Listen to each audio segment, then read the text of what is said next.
ওই কিয়ামতের মাঠে আরেক শ্রেণীর মানুষকে বাম হাতে আমলনামা দেওয়া হবে।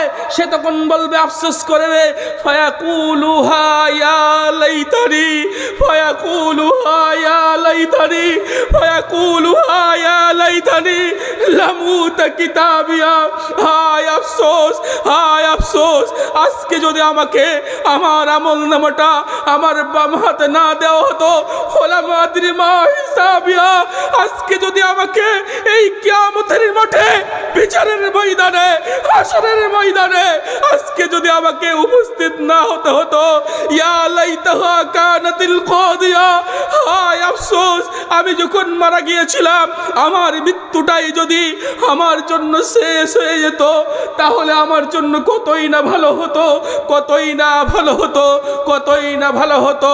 তাই বলি যুবক, তাই বলি ওরে আমার বাবা জীবন, তাই বলি ওরে আমার দাদু, তাই বলি ওরে আমার ভাই, তাই বলি ওরে আমার মা, তাই বলি ওরে আমার বোন, এই তো সামান্য দুই দিকের জিন্দেগি, দুই দিনের জিন্দেগি, কয়েক বছরের জিন্দেগি, এই সামান্য দুই দিনের জিন্দেগিটা পেয়ে দুনিয়ার আনন্দে, দুনিয়ার হলুয়াতে, দুনিয়ার মিঠাসে, দুনিয়ার সৌন্দর্যে, দুনিয়ার চাকচিক্যে ভুলে গিয়ে খেয়াল খুশি মতো নফসের বশবর্তী হয়ে নিজের খেয়াল খুশি মতো নিজের মন মতো আজকে চলে, আজকে এ নারী তোমাকে বলছি শোনো, হে আমার বোন তোমাকে বলি, হে আমার মা তোমাকে বলি, হে আমার নানি তোমাকে বলি, হে আমার দাদি তোমাকে বলি, আজকে তুমি যে তোমার সৌন্দর্য নিয়ে বড়াই করো, তোমার সৌন্দর্য নিয়ে অহংকার করে তুমি আসকারা লাগাও, মাস্কারা লাগাও, আইনানা লাগাও, মাইলানা লাগাও, লাগিয়ে তুমি লিপস্টিক লাগিয়ে দিয়ে, রক্তের গোলা লাগিয়ে দিয়ে তোমার রূপ চেহারাটাকে দেখিয়ে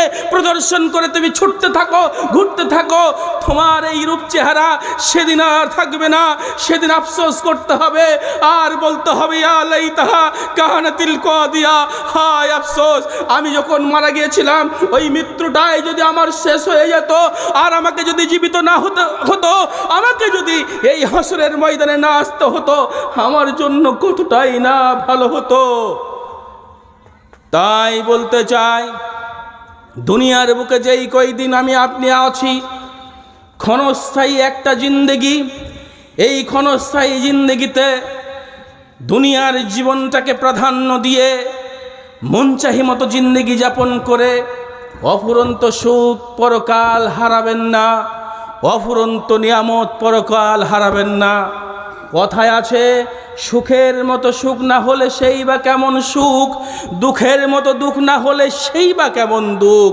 সম্মানিত সুধী, সুখ কাকে বলে? আপনার কি এমন সুখ আছে? আপনার কাছে কয়টা টাকা আছে? আপনি কত টাকার মালিক? আপনি কত সম্পত্তির মালিক জানেন? আল্লাহ রাব্বুল আলামিন যেই জান্নাত আপনাকে দান করবেন, ডান হাতে আমলনামা পেলে যেই জান্নাতটা আপনি পাবেন, সেই জান্নাতের মূল্য কত? বিশ্বনবী মুহাম্মদ রাসূলুল্লাহ সাল্লাল্লাহু আলাইহি সাল্লাম বলছেন, রে আমার মা আপনি আজকে কান করে শুনুন, হে আমার বোন আজকে আপনাকে কান করে শুনতে হবে, আজকে আপনার মগজটাকে ধুলাই করে নিয়ে বাড়ি যেতে হবে। ওই জান্নাতের মূল্য কত? বিশ্বনবী বলছেন, মাউদিউ সাউতুন ফিল জান্নাহ খায়রুম মিনাদ দুনিয়া ওয়া মা ফিহা। রে আমার উম্মত, হে আমার উম্মতি শোনো, জান্নাতের মধ্যে, জান্নাতের ভিতরে একটা লাঠি সম পরিমাণ জায়গা, একটা চাবুক রাখা পরিমাণ সমান জায়গা, ওই জায়গাটার মূল্য এত কত তুমি জানো? এই দুনিয়া খায়রুম মিনাদ দুনিয়া, দুনিয়ার থেকে উত্তম। শুধু দুনিয়া কেন, ওয়া মা ফিহা, দুনিয়ার মধ্যে যা কিছু আছে সমস্ত কিছুর থেকে উত্তম হচ্ছে ওই জান্নাতে একটা লাঠি সম পরিমাণ জায়গা। রে আমার মা, আপনি সামান্য একটা পুরুষের কাছে কয়টা টাকা আছে? রে আমার মা, একটা পুরুষের কাছে কিছু রূপ আছে। রে আমার মা, একটা পুরুষের কাছে কথার কিছু জাদু আছে। রে আমার মা, একটা পুরুষের কাছে কথার কিছু ছন্দ আছে। তার প্রতি আসক্ত হয়ে গিয়ে আপনার অমূল্য সম্পদকে আপনি হারিয়ে দিয়ে আপনি আজকে আল্লাহর নাফরমানি করে, রাসূলের আদর্শকে জলাঞ্জলি দিয়ে, কুরবানি করে আপনি অন্যায় পথে চললেন। রে আমার ভাই, রে আমার বন্ধু, আজকে আপনি আল্লাহর কথাকে অবজ্ঞা করে কোরআন হাদিসকে অবজ্ঞা করে, রাসূলকে অপমান করে, খেয়াল খুশি মতো জিন্দেগি যাপন করে আপনি কয় টাকা ইনকাম করেছেন সুদ খেয়ে, কয় টাকা ইনকাম করবেন ঘুষ খেয়ে, বিড়ে খেয়ে কত সুখ আপনি আনন্দ উপভোগ করবেন। আরে সুখ কাকে বলে, জান্নাতের সুখ কাকে বলে আপনাকে এক্ষুনি বলছি শুনুন। আল্লাহ রাব্বুল আলামিন বলছেন ওই লোকটা যখন তাকে ডান হাতে আমলনামা দেওয়া হবে ও বলবে ইন্নী যানানতু আন্নী মুলাকিন হিসাবিয়া, আমি জানতাম একদিন আমাকে হিসাবের সম্মুখীন হতে হবে, আমাকে এই জায়গায় আসতে হবে, তাই তো আমি আমল করেছিলাম। আল্লাহ রাব্বুল আলামিন বলবেন বান্দা তুমি এখন কি খুশি হয়েছো, খুশি কাকে বলে, সুখ কাকে বলে তুমি দেখো, তোমাকে আমি সুখ দেখাই। আল্লাহু আকবার। সুখ কাকে বলে আল্লাহ রাব্বুল আলামিন বলছেন বান্দা শোনো, আনন্দ হওয়ার কিছু নাই, এখনো অনেক কিছু আছে। তুমি যে দুনিয়ার বুকে আমাকে মেনে এসেছিলে, মান্যতা দিয়েছিলে, তার ফলস্বরূপ শোনো ফি জান্নাতিন আলিয়া, আমি আল্লাহ তোমাকে উচ্চ মানের একটা জান্নাত দান করছি, উচ্চ মানের একটা জান্নাত দেব। এই দুনিয়ার মানুষ আজকে 2 তলা বাড়ি হলে গর্ব হয়, 3 তলা বাড়ি হলে গর্ব হয়। সুইজারল্যান্ডে গিয়ে, লন্ডনের বুকে গিয়ে সিনেমার শুটিং হয়, বড় বড় ফ্ল্যাটে গিয়ে আপনার কি বলে ওই যে দুবাই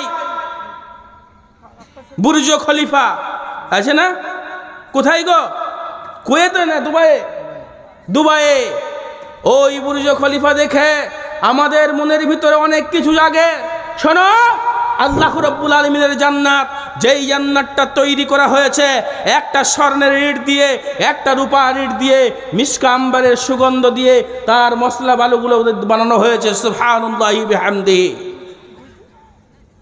ওই জান্নাতটা কত উঁচু মানের জান্নাত, ওই জান্নাতটা কত উঁচু মানের জান্নাত, কত বড় জান্নাত। বিশ্বনবী মুহাম্মদ রাসূলুল্লাহ সাল্লাল্লাহু আলাইহি সাল্লাম বলছেন পৃথিবীর বুকে সব থেকে যেই ব্যক্তিটাকে নিম্নমানের একটা জান্নাত দেওয়া হবে, ছোট জান্নাত দেওয়া হবে, সেই জান্নাতটার দুর্গ হচ্ছে এই পৃথিবীর 10 গুণ। বলা যাবে না সুবহানাল্লাহ, বলা যাবে না সুবহানাল্লাহ। এই দুনিয়ার 10 গুণ জান্নাত দেওয়া হবে, সব থেকে যাকে ছোট জান্নাতটা দেওয়া হবে। আপনি 2 তলা বাড়ি নিয়েই ক্ষান্ত হয়ে গেলেন, আপনার 20 বিঘা জমি নিয়ে আপনি ক্ষান্ত হয়ে গেলেন। রে আমার বোন, আপনি 2 ভরি একটা স্বর্ণের গহনা পেয়েছেন, এতেই খুশি হয়ে গিয়ে আপনার ইজ্জতটাকে দিয়ে দিলেন। রে আমার বোন, আপনি ওই যুবকের একটু মিষ্টি কথাতেই আপনি আপনার ইজ্জতটাকে দিয়ে দিলেন। আরে এই জান্নাতের মূল্যটাকে আপনি বুঝলেন না, এই জান্নাতের কদর আপনি করলেন না। সুবহানাল্লাহ। আল্লাহ রাব্বুল আলামিন বলছেন শোনো আমার বান্দা, এতে এইখান তো আমি নই, তোমাকে আরো কিছু দেব। দেখো ফি জান্নাতিন আলিয়া, উচ্চ মানের জান্নাত। ফি ফাহুয়া ফি ঈশাতির রাদিয়া, এই জান্নাতের মধ্যে তোমার জিন্দেগিটাকে আমি সুখের করে দেব, সুখের করে দেব, শান্তিময় করে দেব, যেই জীবনে কোনো রকমের অশান্তি কাজ করবে না। কেমন? আপনাকে একটা উদাহরণস্বরূপ বুঝাই, আপনাকে একটা উদাহরণস্বরূপ জানাই। জাহান্নামের মধ্যে পৃথিবীর সব থেকে সুখ স্বচ্ছন্দ উপভোগ করা ব্যক্তিটাকে যদি নিয়ে গিয়ে একটা বালতির ভিতরে পানি থাকলে ওই পানির ভিতরে একটা আঙ্গুল ডুবিয়ে উঠাতে যতটা সময় লাগে অতটুকু সমপরিমাণ সময় তাকে যদি জাহান্নামে ডুবিয়ে উঠিয়ে নেওয়া হয়, ওঠানোর পর পৃথিবীর সব থেকে বড় যে সুখ পালন করেছিল, শান্তিতে ছিল, জীবনে কোনোদিন অশান্তি ছিল না, জীবনে কোনোদিন কষ্ট ছিল না, জীবনে কোনোদিন দুঃখ ছিল না, ওই ব্যক্তিটাকে যখন ওই জাহান্নামে ডুবানো হবে, ডুবানোর পর উঠানো হবে, উঠানোর সঙ্গে সঙ্গে তাকে জিজ্ঞেস করা হবে বলো তুমি দুনিয়াতে কোনোদিন সুখ পেয়েছিলে কিনা, শান্তিতে থেকেছিলে কিনা? ওই ব্যক্তি বলবে আল্লাহ আমি জীবনে কোনোদিন সুখে ছিলাম এটা আমার জানা নেই, আমার জীবনটা তো শুধু দুঃখেই ভরা।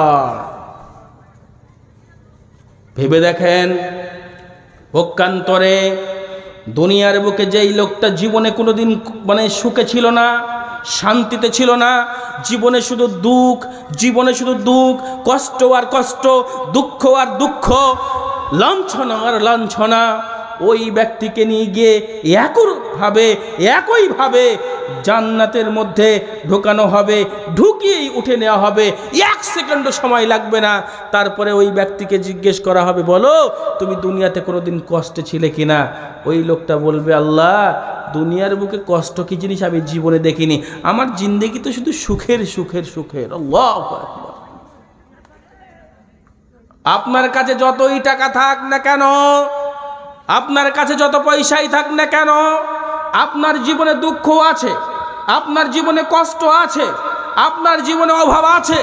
আপনার 10 লক্ষ থাকলেও আরো 2 লক্ষ ধার নিতে হয়, আপনার 20 লক্ষ থাকলে আরো 2 লক্ষ কর্জ নিতে হয়, আপনাকে কারো কাছে হাত পাততে হয়, মুখাপেক্ষি হতে হয়।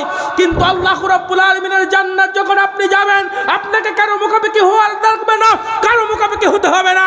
সেদিনকে আপনি শুধু কেবলমাত্র মনের ভিতরে সংকল্প করবেন, মনের ভিতরে সংকল্প করে আপনি যা চাইবেন, যা অনুভব করবেন, সেদিনকে আপনার মুখের সামনে চলে আসবে, আপনার কাছে রেডি। আল্লাহ তার ভাষায় বলছেন, কুতুফুহা দানিয়া।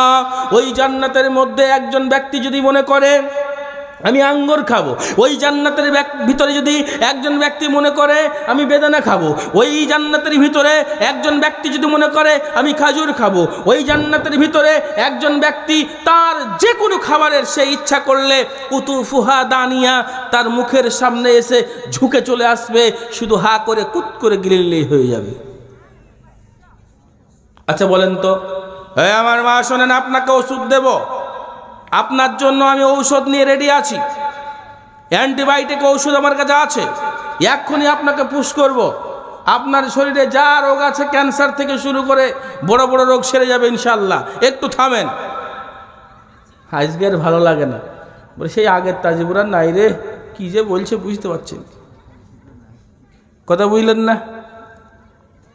ভাবছি ঔষধ দিচ্ছে, একটু থামেন। সম্মানিত সুধী, আপনাকে বলছিলাম, পৃথিবীর বুকে আপনি যত অর্থশালী হন না কেন, যত টাকা পয়সা আপনার থাক না কেন, আপনি যে কোনো খাবার ইচ্ছা করলেই খেতে পারেন না। এখন যদি আমি মনে করি বাংলাদেশের টাটকা পদ্মায় রিলিজ খাবো, সম্ভব? এই মুহূর্তে সম্ভব? সম্ভব নয়। কিন্তু আল্লাহর কাছে সম্ভব না অসম্ভব? এই কথা বলেন। ঘুমিয়ে গেছি তো হবে কি করি? এবার যদি মমতা খালা এসে বলে দিতে হবে দিতে হবে, দিতে হবে দিতে হবে, বলবে না? এখনই যদি অধীর দাদা এসে বলে করতে হবে, করতে হবে করতে হবে, তখন জোশ দেখে কে? বুড়ার গায়ে মনে হচ্ছে 18 বছরের যুবকের জোশ, আর বুড়ির গায়ে মনে হচ্ছে 18 বছরের যুবতীর জোশ। হাঁটছে কত গো! আর যদি নামাজ পড়তে যেতে বলা হয় মসজিদে, তখন ওর ঠ্যাঙে খুব ব্যথা হয়েছে, আমি হাঁটতে পারিনি। কথা বুঝেন না? মসজিদে গিয়ে তখন ঠার করে, চেয়ারটা কোথায় আছে দেন একটু, আমি আর দাঁড়িয়ে নামাজ পড়তে পারিনি, চেয়ার নেই।